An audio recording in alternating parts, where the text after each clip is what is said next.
आइए दोस्तों, YouTube channel math AK47 DS गुरु में आप सभी दोस्तों का स्वागत है। और दोस्तों, आज इस वीडियो में अपन पढ़ेंगे राजस्थान जीके। और राजस्थान जीके दोस्तों, आगामी जो वैकेंसी है, पुलिस है, पटवार है, प्री BSTC, BSc B.Ed इत्यादि एग्जाम है, उनके लिए महत्वपूर्ण वीडियो आप तक पहुंचा रहे हैं। दोस्तों राजस्थान जीके में बहुत सारे वीडियो अपलोड कर रखे हैं, उनको भी आपको देखना है। और दोस्तों, चैनल को आपको सब्सक्राइब करना है। यदि वीडियो आपको दोस्तों सबसे अच्छा लगता है, अपने दोस्तों के पास में भी शेयर करना है, जिससे उनको फायदा मिल सकता है। दोस्तों, तो इस वीडियो में विष्णु जी सर हैं राजस्थान जीके में नदियों के बारे में बेसिकली चीज़ें आपको बताएंगे। सर विष्णु जी। नमस्कार दोस्तों, आज राजस्थान की प्रवाह प्रणाली पढ़ते हैं। और राजस्थान की प्रवाह प्रणाली में आपको सबसे पहले ध्यान देना है कि राजस्थान यानी कि विश्व में नदियों का देश किसे कहा जाता है। तो विश्व में नदियों का देश जिसे कहा जाता है, उस देश का नाम दोस्तों है बांग्लादेश। विश्व में नदियों का देश जिसे कहा जाता है, उस देश का नाम दोस्तों है बांग्लादेश। देखिए, नदी चैप्टर को पढ़ने से पहले हम राजस्थान की प्रवाह प्रणाली पढ़ रहे हैं। और राजस्थान की प्रवाह प्रणाली को 3 भागों में बांटा जाता है। दोस्तों, राजस्थान की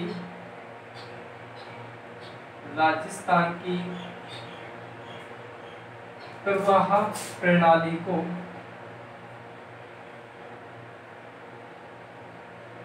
3 भागों में बांटा जाता है। 3 भागों में इसे डिवाइड कर दिया जाता है। अब वो 3 भाग कौन कौन से हैं दोस्तों?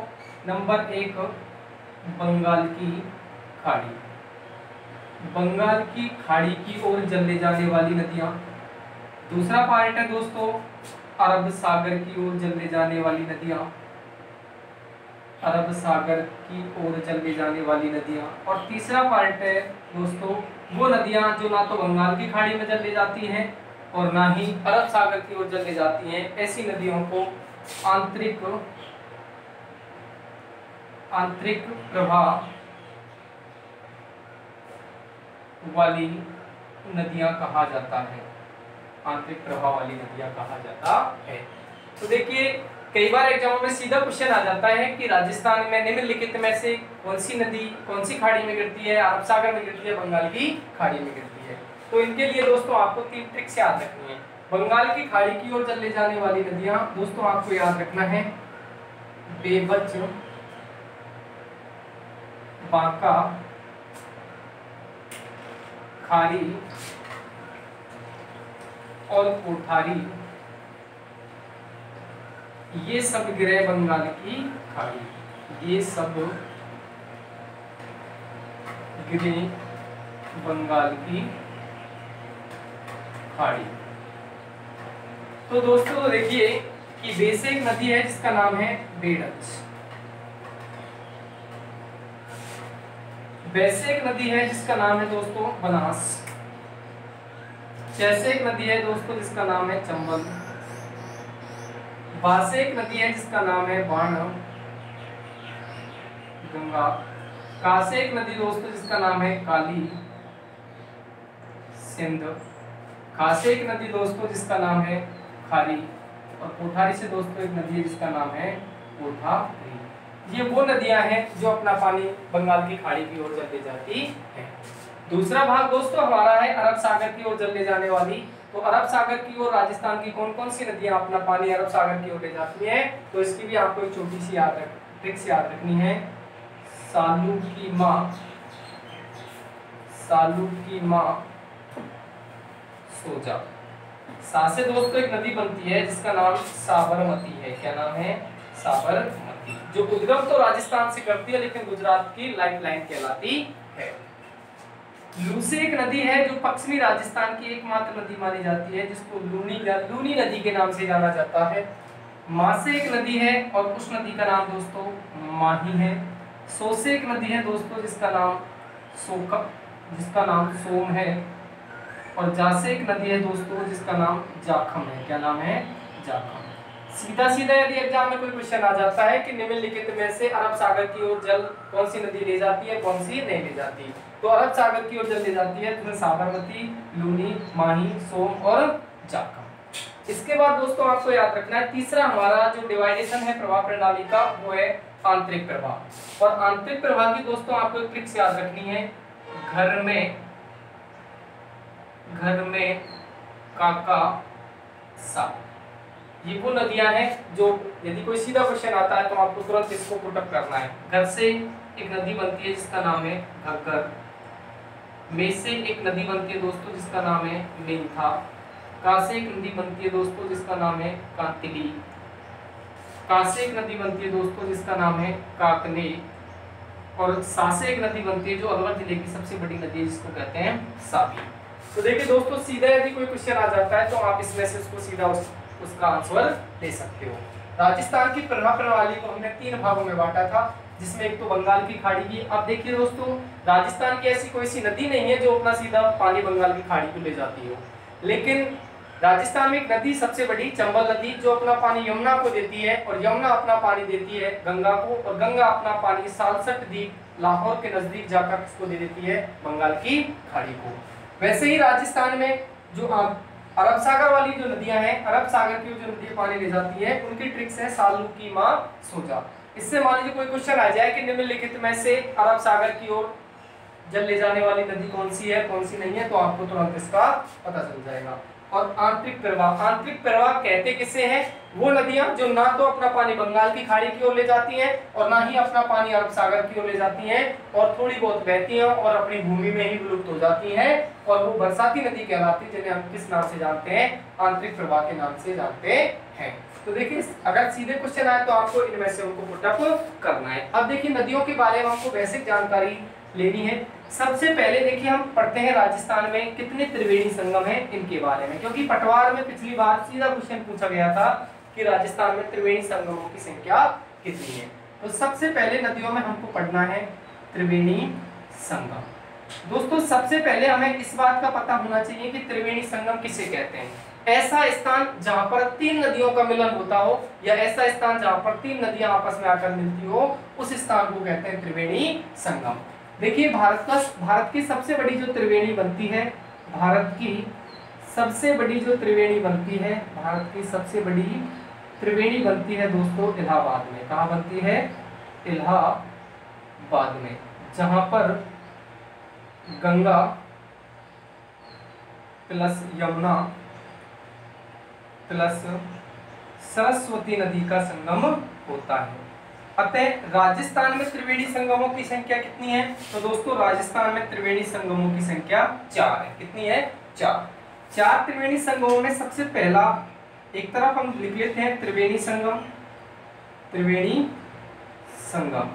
तो देखिए, राजस्थान में 4 त्रिवेणी संगम है। सबसे पहला त्रिवेणी संगम रामेश्वर, कहाँ पे बनता है?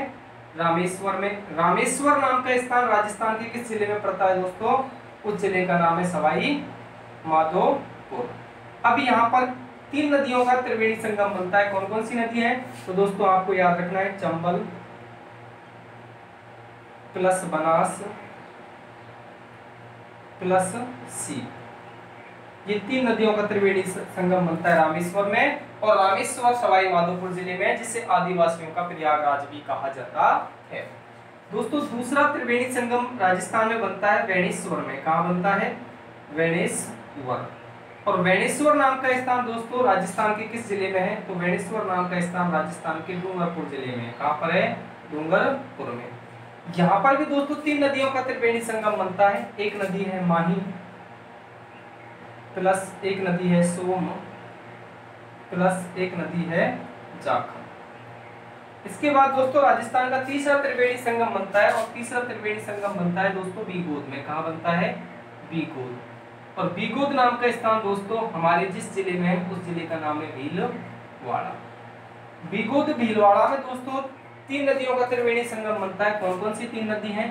तो बनास प्लस बेड़च प्लस मीनाल, इन तीनों का त्रिवेणी संगम दोस्तों कहाँ बनता है? इन तीनों का त्रिवेणी संगम बनता है बीकोट में। और चौथा हमारा दोस्तों त्रिवेणी संगम है नंबर 4, उसको हम कहते हैं राजमहल। और राजमहल नामक जो त्रिवेणी संगम दोस्तों बनता है वो राजस्थान के टोंक जिले में बनता है। कहाँ बनता है? टोंक में। यहाँ पर भी दोस्तों 3 नदियों का संगम होता है। एक नदी है जिसका नाम है बनास, प्लस एक नदी है जिसका नाम है खारी, प्लस एक नदी है जिसका नाम है डाई। इन तीनों का त्रिवेणी संगम दोस्तों कहाँ बनता है? इन तीनों का त्रिवेणी संगम राजस्थान में राजमहल में बनता है। राजमहल नाम का स्थान कहाँ पर है? टोंक। यदि क्वेश्चन आता है कि राजस्थान में त्रिवेणी संगमों की संख्या कितनी है? 4, एक रामेश्वर, एक वेणेश्वर, एक बीगोत, एक राजमहल। रामेश्वर सवाई माधोपुर में मिलता है जहाँ पर चंबल और 2 उसकी सहायक नदी इसमें आकर मिलती है बनास प्लस सी। वेणेश्वर नाम का स्थान दोस्तों डूंगरपुर में है जहाँ पर एक नदी आती है माही, और माही की 2 सहायक नदी इसमें आकर मिलती है सोन प्लस जाखम। इसके बाद में बीगोद नाम का स्थान दोस्तों भीलवाड़ा में है जहाँ पर बनास, बेड़त प्लस मीनाल तीनों नदियों का त्रिवेणी संगम बनता है। और राजमहल नाम का स्थान टोंक में है जहाँ पर बनास, खारी और डाई नदी के संगम पर राजस्थान की सबसे बड़ी पेयजल परियोजना के तहत एक बांध बनाया गया है जिसको बीसलपुर का बांध कहा जाता है दोस्तों। इसके बाद में दोस्तों त्रिवेणी संगम के बाद में आता है राजस्थान में जलप्रपात। अब जलप्रपात दोस्तों किसे कहते हैं? दोस्तों जलप्रपात कहते हैं झरने को। किसको कहते हैं? झरने को। अब देखिए दोस्तों, विश्व का सबसे ऊंचा जलप्रपात, विश्व का सबसे ऊंचा जलप्रपात कहाँ बनता है? तो विश्व का सबसे ऊंचा जो जलप्रपात है दोस्तों, विश्व का सबसे ऊंचा जलप्रपात है उसको कहते हैं एंजिल जलप्रपात। एंजिल जलप्रपात किस देश में बनता है दोस्तों? तो कैरोना नदी पर वेनेजुएला देश में बनता है, जो विश्व का सबसे ऊंचा जलप्रपात माना जाता है, जिसको एंजिल जलप्रपात के नाम से जाना जाता है। इसके बाद में दोस्तों नंबर 2 है कि भारत का सबसे ऊंचा जलप्रपात कौन सा है? भारत का सबसे ऊंचा जलप्रपात जिसको कहते हैं जोग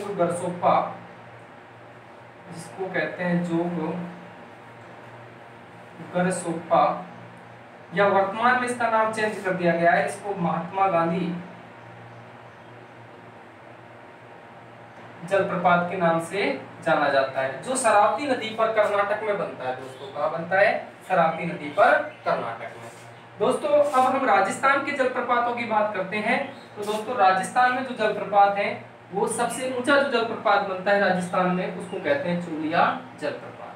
तो दोस्तों ध्यान दीजिए, राजस्थान में जलप्रपात में सबसे पहला एक जलप्रपात है और उस जलप्रपात का नाम दिया जाता है चूलिया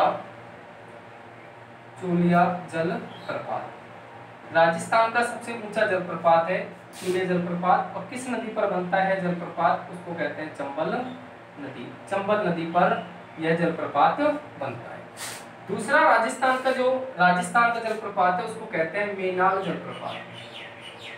मेनाल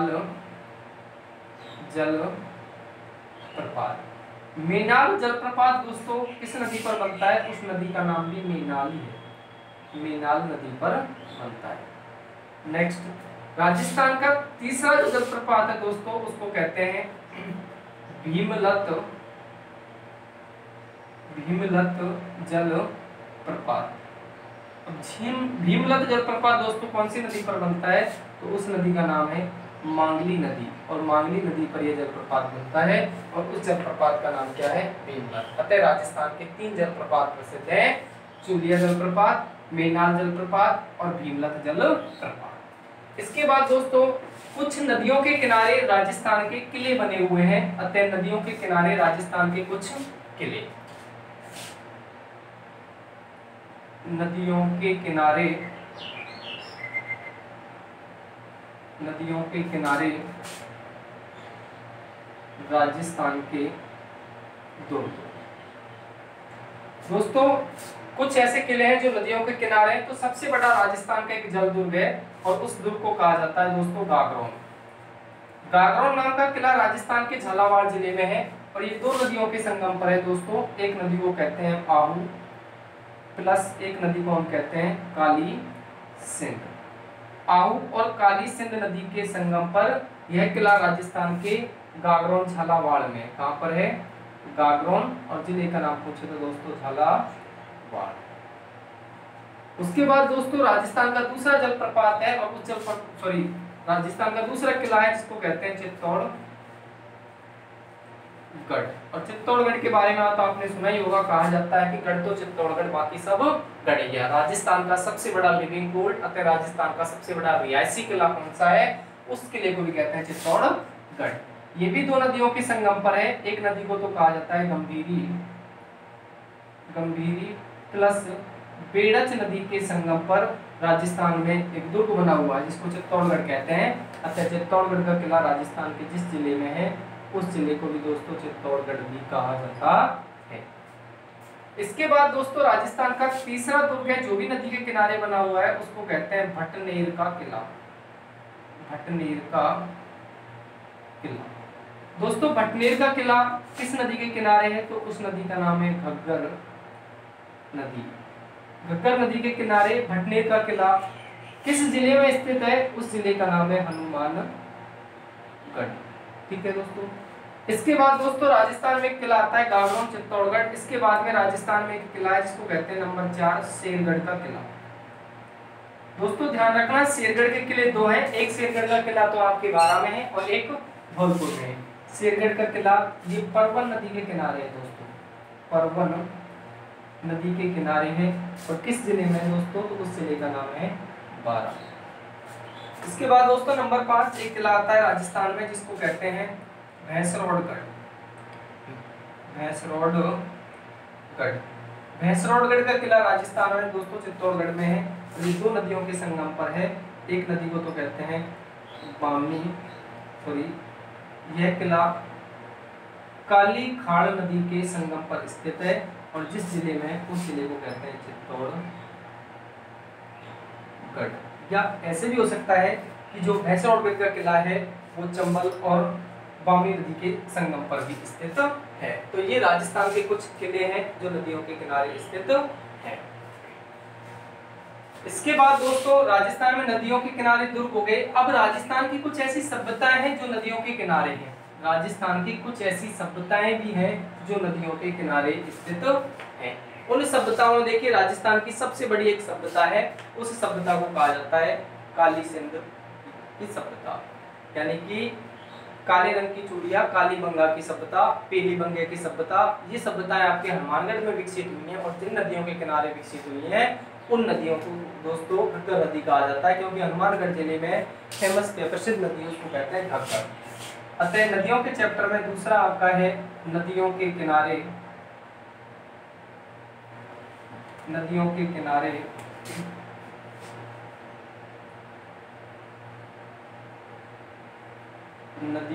किनारे राजस्थान की सभ्यताएं। दोस्तों राजस्थान की सभ्यता जिसको कहते हैं काली बंगा। दूसरी राजस्थान की एक सभ्यता जिसको कहते हैं पीली बंगा। तीसरी राजस्थान की एक सभ्यता जिसको कहते हैं रंग महल की सभ्यता। दोस्तों इन तीनों सभ्यताएं राजस्थान के एक ही जिले में विकसित हुई हैं, उस जिले का नाम दोस्तों हनुमानगढ़ है। क्या नाम है? हनुमानगढ़। एग्जाम में कई बार क्वेश्चन आता है कि काली बंगा की सभ्यता, पीली बंगा या कि रंगमहल की सभ्यता किस नदी के किनारे विकसित हुई है, तो दोस्तों ये घग्गर नदी के किनारे विकसित हुई। किस नदी के किनारे दोस्तों? घग्गर नदी के किनारे। उसके बाद दोस्तों राजस्थान की एक सभ्यता है जिसको कहते हैं आहड़ की सभ्यता। आहड़ की सभ्यता। दोस्तों आहड़ की सभ्यता राजस्थान की सबसे बड़ी ताम्र सभ्यता है और ये राजस्थान के उदयपुर जिले में विकसित हुई थी। कहाँ पर हुई थी दोस्तों? उदयपुर जिले में। उदयपुर जिले में आहड़ की सभ्यता किस नदी के किनारे विकसित हुई थी, तो दोस्तों उस नदी का नाम आयड़ नदी था। क्या नाम था? आयड़ नदी। इसके बाद दोस्तों राजस्थान में एक सभ्यता विकसित हुई है, उसको कहते हैं गणेश्वर की सभ्यता। गणेश्वर की सभ्यता। दोस्तों गणेश्वर की सभ्यता किस नदी के किनारे विकसित हुई है? दोस्तों गणेश्वर की सभ्यता सबसे पहले तो जिस जिले में विकसित हुई है उस जगह का नाम है नीम का थाना। नीम का थाना। और नीम का थाना दोस्तों सीकर में लगता है। कहाँ लगता है? सीकर में। गणेश्वर की सभ्यता नीम का थाना सीकर में किस नदी के किनारे विकसित हुई है दोस्तों? उस नदी का नाम कांतिली नदी है। कौन सी नदी है? कांतिली, जो राजस्थान में ताम्र सभ्यता की जननी के नाम से भी जानी जाती है। दोस्तों नेक्स्ट सभ्यता हमारी है जिसको कहते हैं हम बैराट की सभ्यता। बैराट की सभ्यता। बैराट की सभ्यता दोस्तों विराटनगर जयपुर में विकसित हुई है। जगह का स्थान का जो नाम है वो है विराटनगर। और विराटनगर दोस्तों राजस्थान के किस जिले में है? जयपुर जिले में। और विराटनगर जयपुर में यानी कि बैराट की सभ्यता किस नदी के किनारे विकसित हुई है? तो दोस्तों उस नदी का नाम है आपकी बाणगंगा। क्या नाम है दोस्तों? बाणगंगा। इसके बाद दोस्तों एक सभ्यता है आपकी जिसको कहते हैं बागोर की सभ्यता।